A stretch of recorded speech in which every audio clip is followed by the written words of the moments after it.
ریاستیں تھیں اور اپنی اپنی جگہ چھوٹے چھوٹے قبیلے تھے، ان سب کو انہوں نے جمع کیا اور اس بات پہ ان سب کو رضامند کیا کہ ہم سب مل کر سلطنت عثمانیہ کا خاتمہ کرتے ہیں اور پھر آپ کو ہم عرب سلطنت بنا کر دیں گے۔ چنانچہ یہ سب، اور اس میں وہ اپنی جگہ اپنی کتاب میں لارنس آف عربیہ نے بار بار اس بات کا اعتراف کیا کہ اس کی تمام تر کارروائیاں بدنیتی اور منافقت پر مبنی تھیں، اور اس نے ترکوں کے خلاف عربوں کی بغاوت کو جو منظم کر کے مشرق وسطیٰ میں برطانوی سامراج کی نہایت ہی گراں قدر خدمات سر انجام دیں، تو وہ اس میں خود لکھتا ہے کہ مکہ کا جو شریف حسین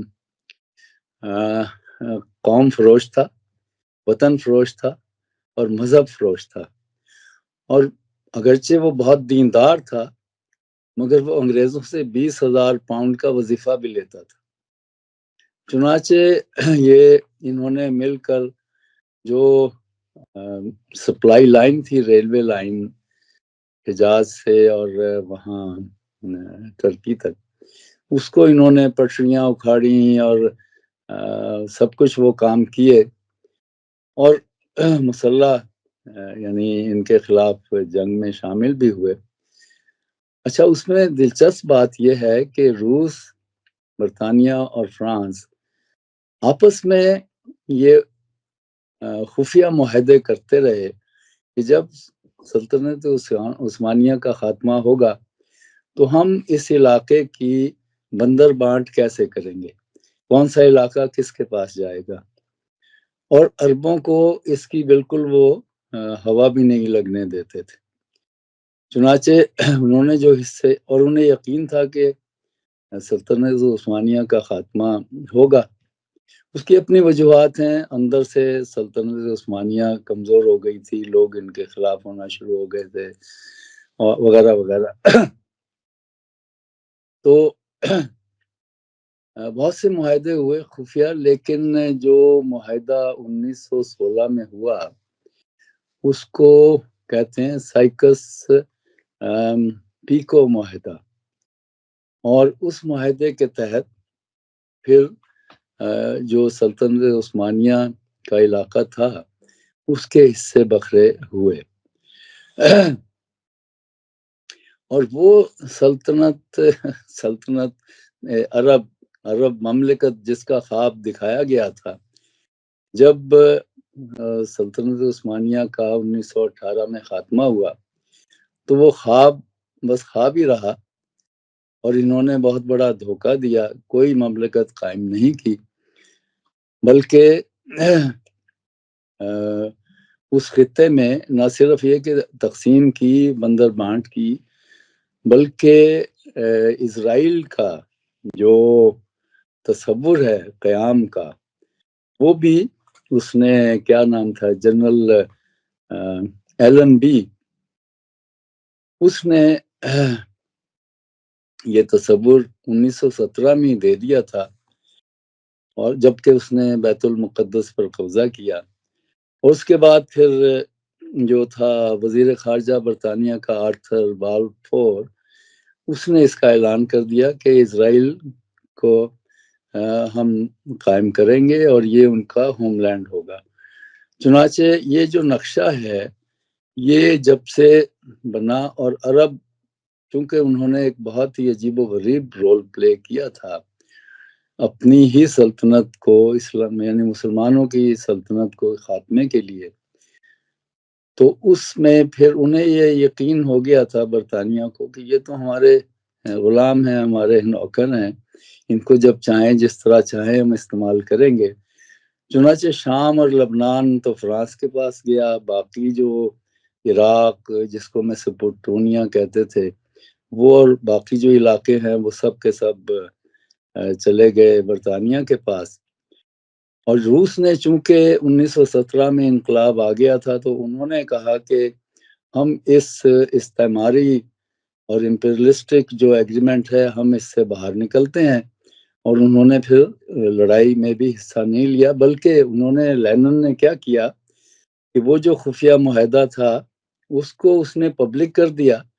اور یہ جو ینگ ٹرکس ہیں جنہوں نے موجودہ ٹرکی کو بچایا، ورنہ یہ بھی ختم ہو جاتا، تو انہوں نے پھر گلی گلی محلے محلے جا کر وہ معاہدہ جو خفیہ تھا اس کو لوگوں تک پہنچایا اور بتایا کہ یہ ہمارے ساتھ ہو رہا ہے. تو اس طرح سے روس نے لینن اپنے آپ کو وہ باہر لے گئے، اور باقی یہ دو بعد میں پھر ان فرانس اور برطانیہ کے ساتھ اٹلی بھی شامل ہو گیا. تو انہوں نے ایک بندر بانٹ کی، اور یوں سمجھیے کہ میز پر بیٹھ کر جیسے لکیر لگاتے ہیں اس طرح سے اس خطے کو انہوں نے تقسیم کر لیا. اور باقی جو شیخڈمز ہیں وہ تو آپ کے علم میں ہے کہ 1820 سے اور 1970 تک یہ جتنی ریاستیں ہیں آپ کی، یہ جو ہے نا قطر اور یو اے ای، کویت اور بحرین وغیرہ وغیرہ، عمان، یہ تو ہمیشہ سے ہی برطانیہ کے زیر اثر اور برطانیہ ان کا پروٹیکٹریٹ رہا. تو یہ اس طرح سے جب بندر بانٹ ہوئی تو انہوں نے اپنے وہاں حاشیہ بردار بٹھائے. عراق میں انہوں نے شاہ حسین کا جو بیٹا تھا اس کا نام کیا تھا، امیر فیصل، اس کو، اور اس کے بعد یہ بھی انٹرسٹنگ ہے کہ شریف المکہ کو سعودی عرب دینا تھا، وہ بھی اس کو نہیں دیا، اس کو وہاں سے نکال کے اور ابن سعود کو وہاں کا حاکم بنا دیا، جس نے 1930 میں اپنی بادشاہت کا اعلان کیا اور اس نے سعودی کنگڈم قائم کر لی. تو اس طرح سے یہ جو کھیل اس خطے میں ہوا ہے، اس میں برطانیہ اور فرانس کی جو سامراجی جو عزائم تھے اس کے تحت انہوں نے یہ حصے بکھرے کر کے اپنی حکومتیں وہاں قائم کی، اور ان حکومتوں نے ان کے مفادات کا تحفظ بھی کیا. اس وقت تک تیل نہیں نکلا تھا، صرف جغرافیائی اہمیت تھی اس علاقے کی، اور وہ بھی نہر سویز کے علاقے کی وجہ سے. آگے بڑھنے سے پہلے میں دو تین ذرا کلیریفیکیشن چاہ رہا ہوں تھوڑا سا بیچ میں. ایک تو یہ کہ سلطنت عثمانیہ اس وقت تقریباً کہاں تک پھیلی ہوئی تھی، ذرا یہ تھوڑا سا بتا دیجئے. اور یہ جو شریف مکہ جو تھے، کیا یہ خانہ کعبہ کے کوئی ذمہ دار تھے، یا مکہ کے کوئی میئر قسم کی کوئی چیز تھی، یا کہ مذہبی لیڈر تھے، یہ کیا کچھ تھا؟ اور یہ جو آپ نے کہا کہ مملکت قائم نہیں ہوئی، تو مملکت کا کیا تصور تھا، اور جو اب موجودہ بعد میں جو حکومتیں بنی ان میں کیا کچھ فرق ہے؟ یہ تھوڑا سا کلیئر کرتے چلیے.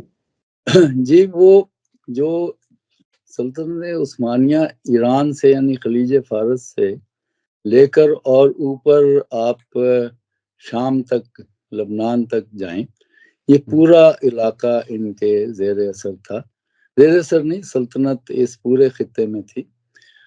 اور یہ نجد، یہ حجاز کے حاکم تھے، اور نجد میں وہ تھا یہ جو ابن سعود.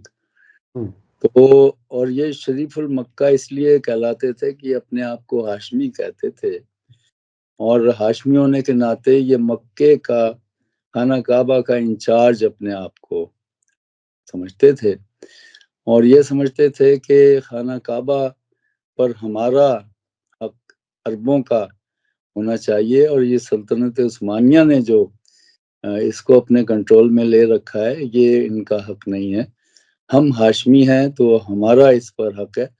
اور حق صرف اس لیے کہ اس وقت خانہ کعبہ کا ہی ایک ذریعہ تھا جس سے بے شمار پیسہ ملتا تھا حج کے دوران، اور دوسرا تجارت تھی، تجارت کا روٹ تھا جو انڈیا اور تو ادھر سے شام تک جاتا تھا، اس میں یہ لوگ لوٹ مار کرتے تھے، قافلوں کو لوٹتے ووٹتے تھے.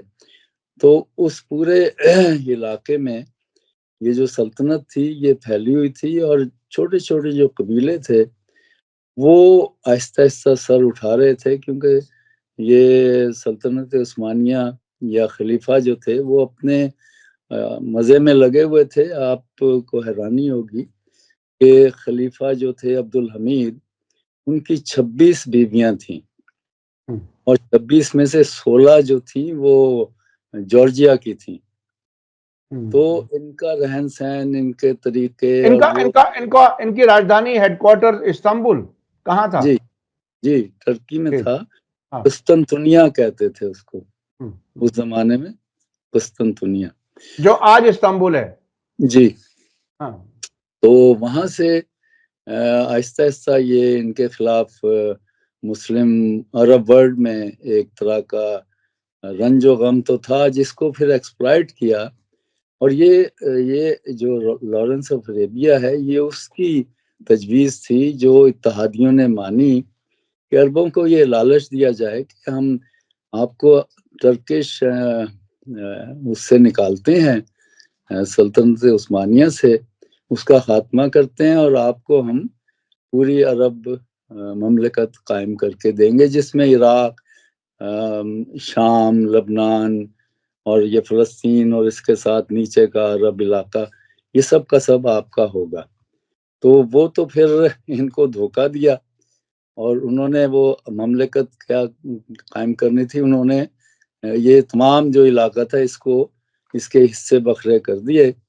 اور اس میں بلکہ یوں یعنی فرانس اور برطانیہ کے بھی آپس میں کنٹرڈکشنز تھے مفادات کے.